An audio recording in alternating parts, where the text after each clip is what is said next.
আর আজ রথযাত্রা উপলক্ষে সাজছে হুগলির মাহেশও ৬২৮ বছরের পুরনো মাহেশের রথযাত্রা।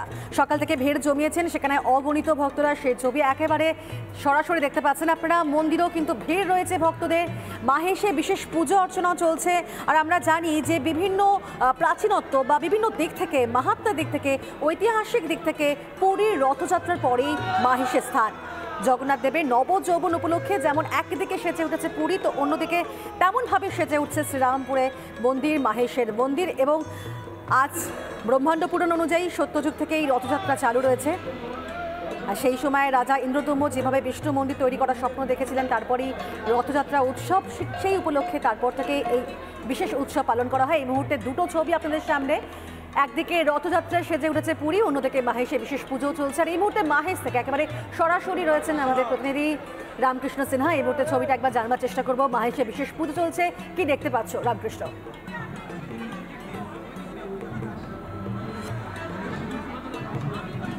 দেখো, মাহেশে এই মুহূর্তে প্রভু তিনি এই মুহূর্তে তার বেদি থেকে নিচে নেমে এসেছেন ভক্তকুলকে তার দর্শন দেবার জন্য।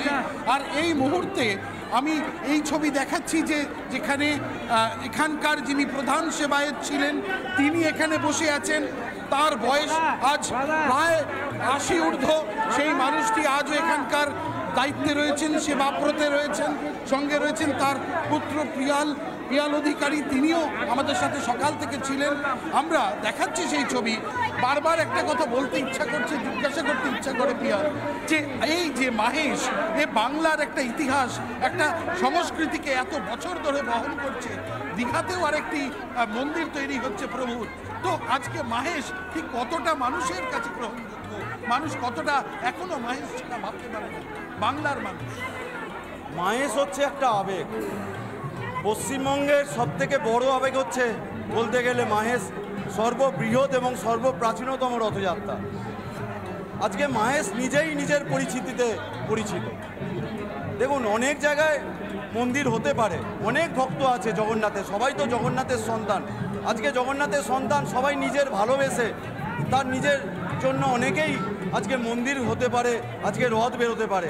কিন্তু মাহেশের বঙ্কিমচন্দ্রের রাধারানী উপন্যাস, মাহেশের নবনীলাচল স্বয়ং চৈতন্য মহাপ্রভু, মাহেশের স্বয়ং রামকৃষ্ণ ঠাকুর, মাহেশের মা সারদা, মাহেশের ভক্তকবি গিরিশচন্দ্র, মাহেশের রবীন্দ্রনাথ ঠাকুর একাধিকবার পদার্পণ করেছেন। তাই জন্য মাহেশের ইতিহাস সর্বজন বিদিত। মাহেশের ইতিহাসে বহু বছর পূর্বে সেই গুটকে সন্দেশ এবং বালা সন্দেশ, এই ইতিহাস তো কোথাও নেই। তাই জন্য মাহেশের ইতিহাসে সকল ভক্তগণেরা ছুটে আসেন ওনাকে এক পলক দেখবার জন্য। এবং মাহেশের ৬২৮তম আমাদের যে জগন্নাথ দেবের আইডল, সেইটাই একমাত্র মাহেশে পূজিত হয়ে আসছে।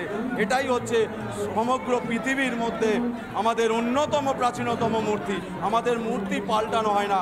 সেই ৬২৮ বছরের দারু মূর্তি, স্বপ্নাদৃষ্ট দারু মূর্তি, এই মূর্তিতে স্পর্শ করে পুজো করেছেন স্বয়ং চৈতন্য মহাপ্রভু, স্বয়ং রামকৃষ্ণ ঠাকুর, মা সারদা, কে না আসেননি?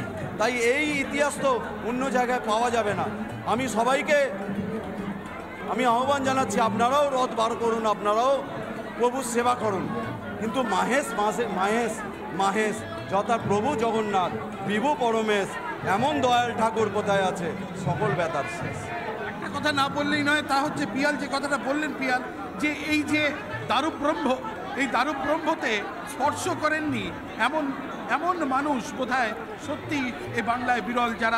যারা যে ঠাকুর শ্রীরামকৃষ্ণের কথা হচ্ছে, সে ঠাকুর এই দারুব্রহ্মকে স্পর্শ করে বলেছিলেন নবনীলাচলে এলাম আজ। আর ঠিক সেরমভাবেই ঠাকুরের পাশাপাশি আমরা যদি আরেকটু ইতিহাসে পেছন দিকে ফিরে যাই, সেখানে জানতে পারবো যে শ্রী চৈতন্যদেব এই দারুব্রহ্মকেই, তার সাক্ষাৎ প্রভুকে পুজো করে। এবং এর ঠিক উল্টো দিকেই খড়দাহ রয়েছে, সেই খড়দাহতে নিত্যানন্দ প্রভু রয়েছেন। এই যে দ্বাদশ গোপালের যে একটা ইতিহাস, সেই দ্বাদশ গোপালের ইতিহাস আরও একবার শুনবো পিয়াল। স্বয়ং চৈতন্য মহাপ্রভু যখন মাতৃ আদেশে নীলাচল যাচ্ছিলেন, তখন তিনি মাহেশেতে এসে উপস্থিত হয়েছিলেন। বৈদ্যবাটি নিমাই তীর্থের ঘাটে তিনি স্নান করেছিলেন। চাদরার কাশীশ্বর পণ্ডিতের মন্দিরে তিনি গেছিলেন এবং তারপরে তিনি চলে এসেছিলেন। আমাদের এই যে বর্তমান যে মন্দিরটি এখানে ছিল না, আমাদের ভাগীরথীর তীরে এক কুঠিরে জগন্নাথ মহাপ্রভু সেবিত হয়ে আসছিল এবং ঠাকুর জগন্নাথ দেবের হচ্ছে দুই সেবক। প্রথম সেবক সাধক ধ্রুবানন্দ ব্রহ্মচারী এবং দ্বিতীয় সেবক হচ্ছেন ঠাকুর কমলাকর পিবলাই, এবং ঠাকুর কমলাকর পিবলাইরই আমরা বংশধর, যিনি চৈতন্য মহাপ্রভুর অন্তরঙ্গ পার্ষদ ছিলেন, 6 চক্রবর্তীর অন্যতম চক্রবর্তী এবং 64 মহন্তের অন্যতম মহন্ত। সেই ঠাকুর কমলাকর পিবলাইয়ের সাথে আমাদের ইতিহাস বিজড়িত হয়ে আছে মাহেশ। আমরা অদ্যাবধি ওনার পূজা করে আসছি।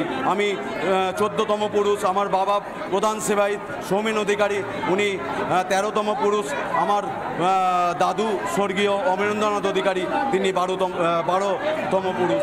এইভাবেই এছাড়াও আমাদের সকল সেবায়তগণরা মিলে। একটা কথা না জিজ্ঞাসা করলেই নয়, তা হচ্ছে এই যে দ্বাদশ গোপাল, এই গোপালকে যেভাবে বর্ণনা করা হয়েছে বাংলায়, সে হচ্ছে ভক্তি রসের একটা উন্মাদনা। সেই ভক্তি রস একটা স্নেহ বাৎসল্য, সেই স্নেহ বাৎসল্য রস বোধহয় বারবার ধরে পূজিত হয়েছেন বাংলার ঘরে ঘরে। আর আজকে যে দারুব্রহ্ম আজকে পূজিত হচ্ছেন, আজকে তিনি রথারূঢ় হবেন, সেই রথারূঢ় দারুব্রহ্ম যেন গোপালেরই অংশ বিশেষ। সে কথাটা বোধহয় বাংলার মানুষ তার নিজের সন্তানের তুল্য, এই দারুব্রহ্মকে নিজের সন্তান তুল্য পুজো আচ্ছা করেন। কি বলবে পেয়াল? দেখুন, স্বয়ং চৈতন্য মহাপ্রভু এই সোজা রথ থেকে উল্টো রথের মধ্যে যে রবিবার পড়েছিল, সেটা মাহেশে দ্বাদশ গোপাল উৎসব বলে খুব খ্যাত। এই দিন চৈতন্য মহাপ্রভু তার দ্বাদশ পার্ষদদের নিয়ে, দ্বাদশ পার্ষদ মানে হচ্ছে যেখানে যেখানে দ্বাদশ পার্ষদ আছে সেটাই হচ্ছে শ্রীপাঠ বলে পরিচিত হয়। যেমন আমাদের পুরুষোত্তম ঠাকুর, অভিরাম গোস্বামী, ধনঞ্জয় পণ্ডিত, কানাই ঠাকুর, ঠিক এইরকম আমাদের পঞ্চম গোপাল হচ্ছেন কমলাকর ঠাকুর পিবলাই। সেই কমলাকর এই দ্বাদশ গোপালদের নিয়ে তিনি আমাদের মাহেশে এই রবিবার আমাদের মাহেশে হরিবোল সংকীর্তন করেছিলেন। মাহাত্ম্য এবং বংশ পরম্পরা তাঁরা যেভাবে সেবা করে আসছেন ভগবানের, সেই কাহিনী আমরা জানতে পারলাম। রাজবেশে জগন্নাথ, বলরাম, সুভদ্রাকে সাজানো হয় এদিন এবং জগন্নাথ দেবকে সবচেয়ে বড় কথা এদিন রূপোর হাত পরিয়ে দেওয়া হয়, স্বর্ণালঙ্কারে সেজে ওঠেন দেবতা, সেই সঙ্গে অর্পণ করা হয় 56 ভোগ এবং ভক্তদের বিশ্বাস যে এই দিন জগন্নাথ দেব রাজবেশে থেকে একেবারে দুহাত তুলে সমস্ত ভক্তদেরকে আশীর্বাদ করেন। শুক্রবারেই মাহেশের নবযৌবন উৎসবে তোড়জোড় আমরা দেখেছিলাম, আর আজকে রথযাত্রা উৎসব। সেই রথযাত্রা উপলক্ষে এই মুহূর্তে মাহেশে বিশেষ পুজো চলছে, সেই ছবি একেবারে সরাসরি দেখতে পাচ্ছি।